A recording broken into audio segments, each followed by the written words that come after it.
ဒါကတော့တင်းကိုဆွန့်အားသွားစေမဲ့အန်တိုတွန်းလုပ်ဖွယ်အားတဘာဝဖြစ်စဉ်၅ခုပဲထိပါလေနောက်ဆုံးတစ်ခုကတော့တကယ်ကိုမယုံနိုင်စရာပါပဲဘယ်ရာကတင်းကိုအန်တော်ရဆုံးလဲဆိုတာမှတ်ချက်ပေးခဲ့ပါအောင်ဒါပေမဲ့အရင်ဆုံးအသေးပေး follow ထားလိုက်ပါ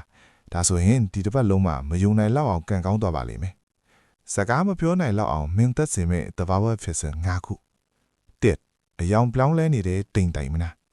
ဘာတွေဖြစ်နေရလဲမီးတွေနဲ့မီးပွက်တွေအားလုံးလည်းတက်နေတယ်ကောင်းကင်ကြီးကတိတ်ပန်စိတ်ကူးရင်ရုပ်ရှင်တွေကအတိုင်းဘာလို့ဖြစ်နေရလဲ